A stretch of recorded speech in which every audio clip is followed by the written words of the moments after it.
வணக்கம் நேயர்களே, மற்றொரு சிகரம் நோக்கிய நிகழ்ச்சியினூடாக உங்கள் அனைவரையும் சந்திப்பதையிட்டு மகிழ்ச்சி அடைகின்றேன். ஆமாம், கடந்த நிகழ்ச்சியில் நம்முடன் திருமதி ஜெயந்தி ஜோகராஜா அவர்கள் நமது கலையத்துக்கு வருகை தந்திருக்கின்றார். இன்றும் அவர் நம்முடன் கூடவே இருக்கின்றார். அந்த வகையில் வணக்கம் ஜெயந்தி ஜோகராஜா. வணக்கம். அதாவது நீங்கள் கடந்த நிகழ்ச்சிகளில் பல சுவாரஸ்யமான விடயங்களை நாம் கலந்துரையாடி கொண்டிருந்தோம். அந்த வகையில் நீங்கள் இன்னும் அதாவது நடனம் கற்பிப்பதும் நடனம் கற்றுக் கொடுப்பதும் நடன நிகழ்ச்சிகளை செய்வதும் நாட்டிய நாடகங்களை ஆக்கமாக அதனை படைப்பதும் உங்களுக்கு கைவந்த கலையாக இருக்கின்றது. இருப்பினும் அதையும் தாண்டி உங்களுக்கு இசைத்துறையிலும் அதாவது நூல்களை எழுதி அதனை வெளியிடுகின்ற முறையிலும் நீங்கள் தேர்ச்சி பெற்றிருக்கின்றீர்கள். அதாவது இசைத்துறையில் உங்களுடைய பயிற்சிகள், உங்களுடைய இசைத்துறையின் அனுபவம் பற்றி சற்று கூற முடியுமா? நிச்சயமாக. நான் சின்ன வயசில் நாட்டிய கலையோடு இசைக்கலையும் சங்கீதத்தையும் முறைப்படி பயின்றேன். அப்புறம் எனக்கு சங்கீதம் வாய்ப்பாட்டு தனியாக படிக்க எனக்கு பெருசாக இன்ட்ரெஸ்ட் இருக்கவில்லை. அதனால் வீணையை செய்தேன். அதன் பிறகு கலாஷேத்ராவில் போனதுக்கு அப்புறமும் சப்பா வீணை தான் அது எடுத்தேன் நான். ஸோ இப்போ அண்மையில் நான் ஒரு நூல் ஏனெண்டா காரணம் என்னுடைய மகளுடைய அரங்கேற்றம் லாஸ்ட் இயர் நடந்தது மியூசிக் அகாடமி சென்னையில். ஸோ என்னுடைய விருப்பம் என்னென்றால், நான் ரொம்ப சின்ன வயசுலேருந்து கவிதை எழுதுவேன். கவிதை, கட்டுரைகள், ஸ்டோரி இதெல்லாம் எனக்கு ஒரு இன்ட்ரெஸ்ட். அப்பொழுது நான் நினைச்சேன், என்னுடைய எப்பொழுது பார்த்தாலும் பழைய வர்ணம், பழைய தில்லானா எல்லாமே புதுசாக என்னால் முடியும். என்னுடைய டாட்டர் அரங்கேற்றத்துக்கு நானே எல்லாமே பண்ண வேணும், நானே எழுதி நானே இசையமைச்சு எல்லாம் செய்ய வேணுமென்று நான் திங்க் பண்ணினேன். அப்பொழுது தான் என்னால் முடியும் என்றால் யாரும் முடியாததென்ற எதுவும் இல்லை. முடியும் என்றால் எல்லாருக்குமே எல்லாமே முடியும். ஸோ நான் என்னுடைய மகளின் அரங்கேற்றத்திற்காக வேண்டியும் மற்றவர்கள் எல்லோரும் யூஸ் பண்ணுற மாதிரியும் ஒரு சிடி ஒன்று வெளியிட்டேன். ராஜேஸ்வரன் நர்த்தனம் என்று சொல்லி ஒரு சிடி.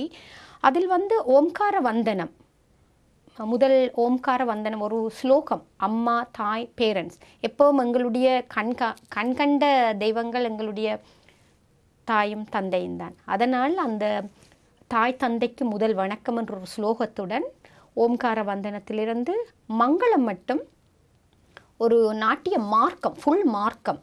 அதாவது ஓம்கார வந்தனம், ஜானகி கௌத்துவம், ஒரு புது இந்தியாவில் சொன்னார்கள் ஜானகி கௌத்துவம் என்னும் கௌத்துவம் நிறைய இருக்குது, ஜானகி கௌத்துவம் அப்படி எதுவும் இல்லை என்று சொல்லி கம்சநாதம் ராகத்தில் எழுதினேன் அந்த ஜானகி கௌத்துவம். வர்ணம், அஷ்டவித நாயகிகள் என்றொரு பாடல். ஏனென்று சொன்னால் இப்பொழுது படிக்கிற மாணவர்களுக்கு அந்த சாங்ஸை கேட்டாலே அந்த அஷ்டவித நாயகிகளை பற்றி புரிந்துவிடும். அஷ்டவித நாயகிகள், பதம், கீர்த்தன், சிவகீர்த்தனம், தில்லானா, மங்களம் இவ்வளவு எழுதி நான் போன வருடம் சென்னையில் மியூசிக் அகாடமியில் அந்த சிடியை வெளியிட்டேன். பல கலைஞர்கள் வந்திருந்தார்கள். நரசிம்மாச்சாரியார், ஜனார்த்தன், கலாஷேத்ரா ஜனார்த்தன் சார், சோபனா ரமேஷ், லீலா நாராயணன், நிறைய ஆர்டிஸ்ட், எல்லாமே நிறைய ஆர்டிஸ்ட் வந்திருந்தார்கள். அப்பொழுது மியூசிக் டைரக்டர் தேவேந்திரன், வேதம் புது மியூசிக் டைரக்டர், அவர் தான் அந்த சிடியை ரிலீஸ் பண்ணினார். எனக்கு ராஜேஸ்வர நர்த்தகி என்ற பட்டமும் எனக்கு தந்தார்கள் அந்த மியூசிக் அகாடமியில் வைத்து. அதற்கு முதல் அந்த ராஜேஸ்வர நர்த்தனம் என்ற சிடியை நான் எழுதியதுக்கு காரணம் எனது தாயாரும் கூடி. ஏனெண்டா என்னுடைய தாயார், என்னுடைய மம்மியினுடைய பேர் ராஜேஸ்வரி. அண்மையில் தான் அவர்கள் காலமாகிவிட்டார்கள். என்னுடைய தாயாருக்கு டெடிகேட் பண்ணுற அந்த நோக்கமும் ஒரு காரணம். அதனால் தான் அந்த ராஜேஸ்வர நர்த்தனம் என்ற ஒரு சிடியை என்னுடைய மம்மியினுடைய பேரில் அதை வைத்தேன். ஏதோ கடவுளின் புண்ணியத்தால் எனக்கு அவர்கள் ராஜேஸ்வர நர்த்தகி என்ற பட்டமும் ஏதோ கடவுள் கிஃப்ட், என்னுடைய மம்மியின் பிளஸ்ஸிங் என்று தான் நான் அந்த நேரம் நினைத்தேன். ராஜேஸ்வர நர்த்தகி என்ற பட்டம் என்னுடைய தாயாருடைய பேர் என்னுடைய பேரோட ஒட்டி விட்டது. அதற்கு முதல் நான் நாட்டிய விலாசம் என்ற ஒரு புக்கும் எழுதினேன். அது வாணிமகால், சென்னையில் வாணிமகாலில் அது பப்ளிஷ் பண்ணினேன். அப்பொழுது மாணிக்கம் நாராயணன் 7 சேனல் அவர் வந்திருந்தார். மாணிக்கம் நாராயணன், உமா முரளி கிருஷ்ணா, ஜெகதீஷ் சந்திரன், சுரலாய அகாடமி, எல்லோரும் எனக்கு வேண்டப்பட்டவர்கள், எனக்கு நல்ல ஃப்ரெண்ட்ஸ், ஃபேமிலி ஃப்ரெண்ட்ஸ். ஸோ எல்லோரும் வந்திருந்த அந்த நாட்டிய விலாசம். அதற்கு முதல் 98ஆம் ஆண்டு பரத இலக்கணம் என்ற ஒரு புக்கை நான் ஹாலண்டில் வெளியிட்டேன். அது தமிழிலேயும் டச் மொழியிலேயும் இருந்தது. நாட்டிய விலாசம் புக் தமிழிலேயும் இங்கிலீஷ்லேயும் ஆங்கிலத்திலேயும் எழுதினேன். அந்த புக் ரொம்ப யூஸ்ஃபுல்லான புக். அதோட நாட்டிய கிரியா என்ற ஒரு 20 DVD அது படிக்கும் மாணவர்களுக்கு தியான ஸ்லோகத்திலிருந்து பாதபேதம் விநியோகங்கள் எல்லாமே அது உள்ளடக்கின மாதிரி அப்படியும் ஒரு CD செய்தேன். மொத்தத்தில் இது ஒரு சமூக சேவை என்றுதான் கூற வேண்டும். அதாவது நாட்டியத்தை கற்பிப்பதோடு நிற்காமல் அதற்கு எதிர்கால சந்ததியினருக்கு நாம் எதையாவது விட்டு செல்ல வேண்டுமானால் இது போன்ற விடயங்கள் அமையப்பட்டிருந்தால் மாத்திரமே எதிர்கால சந்ததியினர் அதனை இலகுவாக கொண்டு செல்வதற்கு இன்னும் இலகுவாக இருக்கும். ஆமாம், நீங்கள் சொல்வது நிச்சயமாக உண்மை. ஏதோ நாங்கள் பிறந்தோம் வளர்ந்தோம் இறந்தோம் என்று இருக்கக்கூடாது. என்னுடைய பாலிசி ஏதோ ஒரு காரணத்துக்காண்டி தான் நாங்கள் பிறந்தோம், எங்களால் முடிந்ததை நாங்கள் செய்துவிட்டு இறக்க வேண்டும். இறந்தோம் பிறந்தோம் வளர்ந்தோம் இறந்தோம் என்று இருக்கக்கூடாது. ஏதாவது ஒன்று பண்ணணும். அதாவது நீங்கள் உங்களுக்கு பல பட்டங்கள் வழங்கப்பட்டிருக்கின்றது, பல இடங்களில் உங்களுக்கு கௌரவங்கள் வழங்கப்பட்டிருக்கின்றது. அந்த வகையில் உங்களுக்கு வழங்கப்பட்ட பட்டங்கள் என்ன என்று கூற முடியுமா? எனக்கு நாட்டிய கலா நர்த்தகி என்ற பட்டம் அது சின்ன வயசில் வழங்கப்பட்டது ஸ்ரீலங்காவில். அது எனக்கு அப்போ அது பெருசாக அது ஒரு பெரிய விஷயம் என்று நான் எடுக்கவில்லை. அதன் பின்பு நாட்டிய விஷாரத் என்ற பட்டம் வழங்கப்பட்டது. நாட்டிய கலா சாரதி என்ற பட்டம் இந்தியாவில் வழங்கப்பட்டது 2008இல் 2009இல் வழங்கப்பட்டது வாணிமகாலில். இப்பொழுது அண்மையில் ராஜேஸ்வர நர்த்தகி என்ற பட்டம் போன வருடம் 2013 வழங்கப்பட்டது மியூசிக் அகாடமியில். பட்டங்கள் கிடைக்கிறதால எதுவும் இல்லை, ஏதோ வழங்குகிறார்கள், பெற்றுக்கொள்கிறோம், அவ்வளவு தான். அதனால் ஒரு பெரிய விஷயம் இல்லை. பட்டங்கள் எல்லாம் நீங்கள் செய்கின்ற சேவைக்கு வழங்கப்படுகின்ற ஒரு கௌரவமாகத்தான் கருதுகின்றோம். அந்த வகையில் உங்களுடைய அதாவது நீங்கள் உங்களுடைய நடனத்துறையில் நீங்கள் பல நடன நிகழ்ச்சிகளையும் உங்களுடைய மாணவர்களையும் பல அரங்கேற்றங்களையும் 18க்கும் மேற்பட்ட அரங்கேற்றங்களையும் நீங்கள் செய்திருக்கின்றீர்கள். அந்த வகையில் குறிப்பிடத்தக்கதாக கூற வேண்டுமானால் மதுரை முரளியுடன் நீங்கள் இணைந்து ஒரு நாட்டிய நாடகத்தினை செய்திருந்தீர்கள். அந்த மதுரை முரளி அவர்கள் இன்று நடனத்துறையில் ஒரு புகழ் பெற்று விளங்கக்கூடிய ஒரு நடன கலைஞர், பல ஆக்கங்களை கொடுக்கக்கூடியவர். அவருடன் இணைந்து நீங்கள் பணியாற்றுகின்ற போது அந்த அனுபவம் உங்களுக்கு எவ்வாறாக இருந்தது? எனக்கு ரொம்ப ஹாப்பியாக இருந்தது. ஏனென்றால் அதில் உமா முரளி கிருஷ்ணா உங்களுக்கு ஏற்கனவே தெரியும், very popular Kuchipudi dancer, also பரதநாட்டிய கலைஞர். ஆனால் குச்சிப்புடியில் தான் அவள் என்னுடைய ஃப்ரெண்டு. அவள் தான் சொன்னால், ஜெயந்தி இப்படி நாங்கள் செய்வோம், சிலப்பதிகாரம் நான் மாதவி செய்கிறேன், நீங்கள் கண்ணகி செய்யுங்கோ நல்லா இருக்கும், மதுரை முரளி இந்த ப்ரொடக்ஷன் அது செய்வோம்னு சொல்லி எனக்கும் நாட்டிய கலையில் ரொம்ப இன்ட்ரெஸ்ட் தானே. நானும் சரியென்று சொல்லிவிட்டேன். வெரி இலகுவாக இருந்தது அந்த நாட்டிய அது செய்யும் பொழுது ரொம்ப ஹாப்பியாக இருந்தது. ஒரு இப்போ நான் தனியாக என்னுடைய மகளோடு ஆடுற பொழுதோ மற்றவர்களோட ஆடுற பொழுதோ எனக்கு அந்த ஹாப்பி தான். ஸோ இது ஒரு ஸ்பெஷலாக இருந்தது. ஏனென்றால் புகழ்பெற்ற கலைஞர்களோடு ஆடுவது என்பது எனக்கு ரொம்ப பிடிக்கும். அதான் ரொம்ப நான் உங்களையும் கேட்டுக்கொள்கின்றேன். இங்குள்ள நிறைய நாட்டிய ஆசிரியர்கள் இருக்கின்றார்கள். அவர்களை சேர்த்து ஒரு நாட்டிய நாடகம் செய்வீர்கள் என்று நான் பலமுறை கேட்டுக்கொண்டேன். இப்பொழுது இந்த எல்லோரும் முன்பாக உங்களிடம் கேட்டுக்கொள்கின்றேன். ரொம்ப நல்லா இருக்கும். ஏன்னு சொன்னால் ஸ்டூடெண்ட்ஸை வச்சு செய்கிறதிலும் பார்க்க இருக்கிற டான்ஸஸை வச்சு செய்தால், இப்போ இங்கே ஆசிரியர்கள் டான்ஸ் பண்ணுவது பரதநாட்டியம் என்று சொல்ல மாட்டேன், நாட்டியக்கலை பண்ணுவது ரொம்ப கம்மி. ஸோ நீங்கள் அதை செலக்ட் பண்ணி செய்தால் சம்டைம் இங்கே உள்ள ஆசிரியர்களும் வந்து ஜாயின் பண்ணலாம். அவர்களுக்கும் இது நல்ல உடல் ரீதியாக நல்ல மேனன்னு சொன்னால் சும்மா இருந்து சொல்லி கொடுக்காம டான்ஸ் ஸ்டேஜில் பண்ணுவது அதை ஒரு தப்பாக யாரும் எடுக்க வேண்டாம். நம்ம ஸ்டேஜில் ஏறின உடனே எங்களோட சமுதாயம் 10 சொல்லத்தான் செய்யும். எங்களுடைய மனச்சாட்சி எங்களுக்கு குடும்பம் நம்பினா எங்களை சரியில்லை. ஸோ நாங்கள் இது தயவு செய்து கேட்டுக்கொள்கிறேன், நீங்கள் சீக்கிரமாக ஒரு நாட்டிய நாடகத்தை அரேஞ்ச் பண்ணி செய்யவும் என்று. அது பல பேருடைய கோரிக்கை, உங்களுடைய கோரிக்கையுடன் பல பேருடைய கோரிக்கையாக இருக்கின்றது. அநேகமாக நான் நினைக்கின்றேன் ஜிடிவி தொலைக்காட்சியின் அனுசரணையுடன் இது போன்ற நிகழ்ச்சிகள் எதிர்வரும் காலங்களில் கண்டிப்பாக நடக்கிறதுக்கு வாய்ப்புகள் உள்ளது, அதிகம் உள்ளது என்பதனையும் நாங்கள் உங்களுக்கு அறிய தருகின்றோம். அந்த வகையில் உங்களுடைய அந்த நடன நிகழ்ச்சிகளுக்கு நீங்கள் மதுரை முரளியுடன் இணைந்து நீங்கள் செய்கின்ற போது உங்கள் மாணவர்களையும் நீங்கள் இணைத்திருந்தீர்கள் அல்லவா?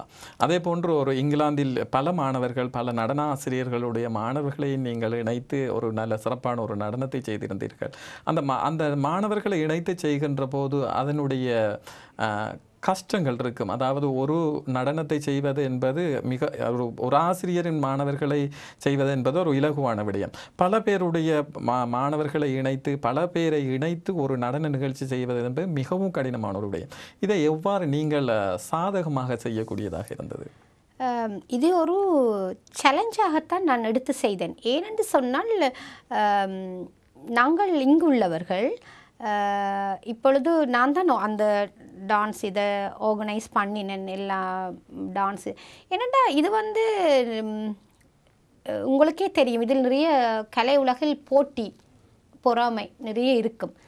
ஸோ நான் 2-3 எனக்கும் ரொம்ப ஃப்ரெண்ட்ஸ் இங்கே பெருசாக இல்லை, எல்லாம் இந்தியாவில் தான் என்னுடைய ஃப்ரெண்ட்ஸும் இருக்கிறார்கள். நான் உண்டு, என்னுடைய கலை வாழ்க்கை உண்டு, நான் இருப்பவள்.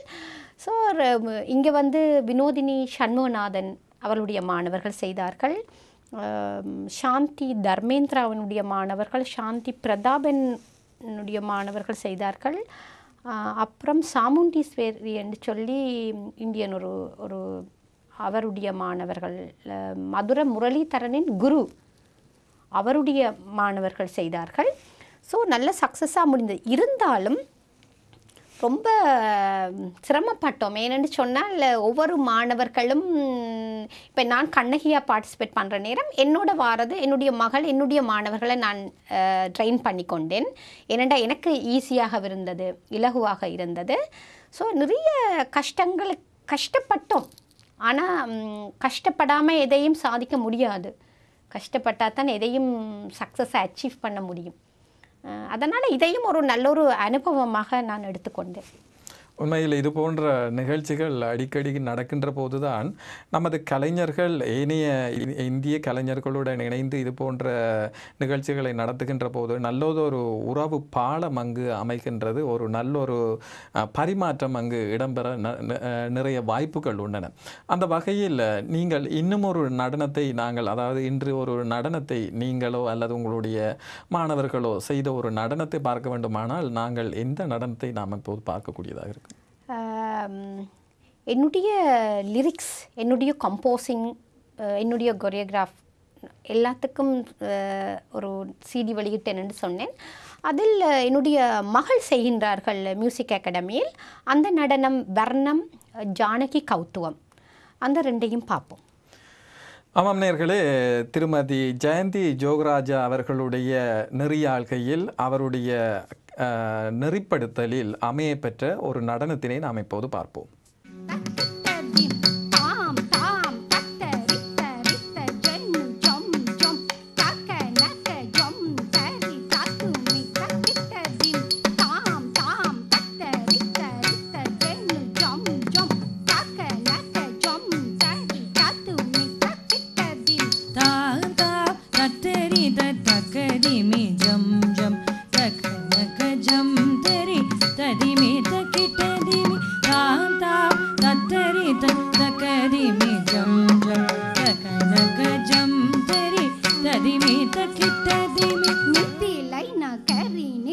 Janakannida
சொல்லியே போனவள் இன்று வருவார் என்ன காத்திரேனே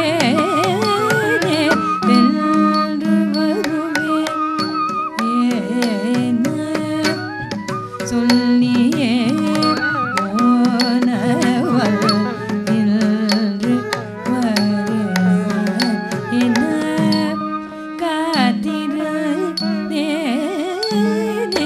வென்று வருவேன் ஏன சொல்லியே போனவள் இன்று வருவார் என்ன காத்திரேனே வென்று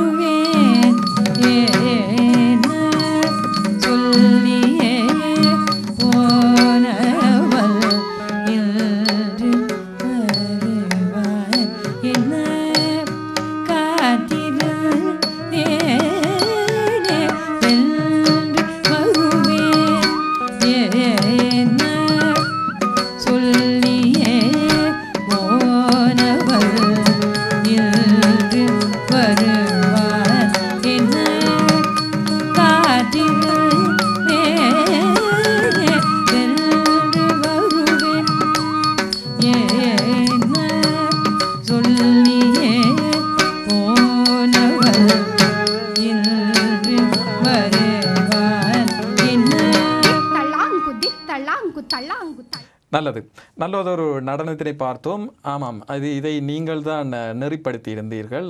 அதனுடைய வரிகளும் உங்களால் எழுதப்பட்டிருக்கின்றது அல்லவா? ஆமாம். இதற்கு அந்த ஒரு புத்தகத்தினை, ஒரு நூலினை நாம் எழுதுகின்ற போது எவ்வாறான விடயங்களை நாம் மிகவும் முக்கியமாக மனதில் கொள்ள வேண்டும்?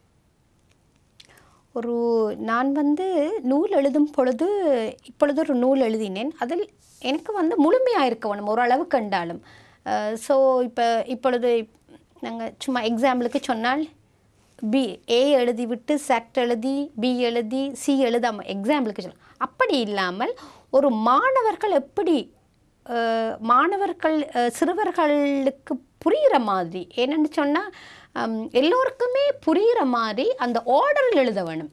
அதை நான் ரொம்ப கவனிப்பேன். அந்த ஸ்டார்டில் இருந்து குழப்பாமல் இங்கே இதை கொண்டு வந்து அதில் போட்டு அதை கொண்டு வந்து இதில் போடாமல், ஸோ ஒரு ஒழுங்கு இருக்க வேண்டும். அதில் ஒரு ஒழுங்கு, எதை செய்தாலும் ஒரு ஒழுங்கு இருக்கணும். அதை நான் கவனிப்பேன்.